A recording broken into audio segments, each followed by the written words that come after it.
when the trade was made, I basically was thinking that the first thing that came to my mind is that the Niners probably there was some rumors floating out there about Trey Lance going to Atlanta, or Atlanta having some type of interest.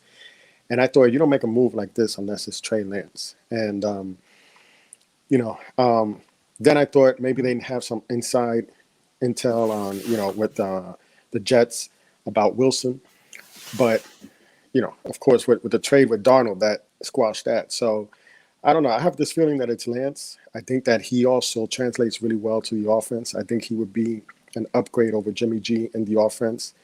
I think it's very similar. I think he also adds a different dimension that even Jimmy doesn't bring, because he can actually run as well. I don't think they would want that. But, I was thinking about this today. Mike Shanahan and Kyle, they kind of have two different tastes in a way as well, right? Because, there was the RG3 pick. There was Steve Young that Mike coached. And then you have, what do you call it, Kyle. We all know the type of quarterbacks that he coached. So it's going to be interesting to know what type of conversations they might have had about that. I still think that, Trey Lance, even with the backstory of how he came up to be a quarterback and everything, I think that would be attractive to Kyle as well. But I just think that he kind of reminds me, when I first thought about him, the first thing that came to my mind was Donovan McNabb when he came out of Syracuse, option offense. And Andy Reid said, you know what, this guy can do it. He can pass. He could be a passer. He can. So that's kind of what I think of when I see him playing, is kind of like a Donovan McNabb, maybe a little bit more athletic. But yeah, so, and of And the course, key was that Andy Reid had the vision. He had it twice. Exactly. Kyle, do you have the vision? Right. And I think he does. I think he can. The thing, my issue with Kyle is a little different than your issue with Kyle. My issue with Kyle is that in situations or under game situations, there's always that one call.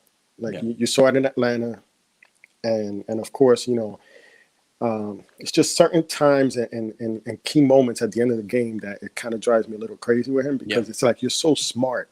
Yeah. But it's like, it's that one thing that's missing. And I think he's a really bright guy though. And the thing I can come back with him is, like, he's really smart. The decisions he makes aren't that great. And it reminds me that intelligence and decision making have nothing in common. They just don't. They don't. No, they don't. That's true. Nothing in common. But I still think, I think he's he could go in the right direction. I think he has control of his own destiny though. Yeah. But at the end of the day, I still think that the trend is that they move up to the bottom of the first round with their second round picks. I think that's a good strategy. I think they need to get talent. And I think if they do trade up, one of the guys could be the cornerback from South Carolina, because they have that trend going with South Carolina, and it kind of translates that cornerback over there. I don't remember his name. Horn. Yeah. J.C. Horn. J.C. Horn, exactly. Yeah. But the conspiracy theory and the other guys that spoke, they kind of spoke on this already, was that I thought you would like is, of course, your man Pitts. And I wouldn't do it, but Pitts at the third pick, and then trading up into the first round for Mond. I don't think that's the route they're going to go. I don't think so either. It's definitely a quarterback at third, and I think it's going to be Trey Lance. If they take Trey Lance, I'm intrigued. I think that guy has a chance to be the best player in the entire draft. I'll be very interested if they take it. Potentially. I think he has that kind of potential. I feel like he really has all the things that Jimmy lacks. The decision-making, the athleticism, the arm strength. Exactly. Now, he's got his own weaknesses. He's got his own questions. But if you're looking for a replacement for Jimmy, it's someone like this. Exactly. And I honestly, this is all based on potential.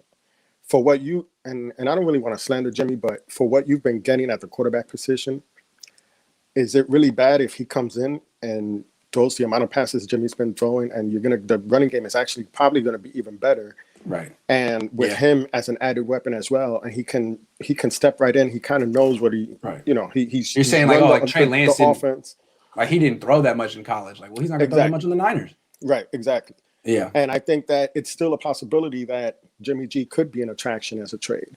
So I don't know. I'm not really sold on Jimmy coming back next year until I'll see it when I believe it. I mean, I'll believe it when I see it. Sorry. But, it's just one of those things where. Real quick before I let you go, do you think Jimmy's going to be on this team a week from today? No. Ooh, I like it. We'll see.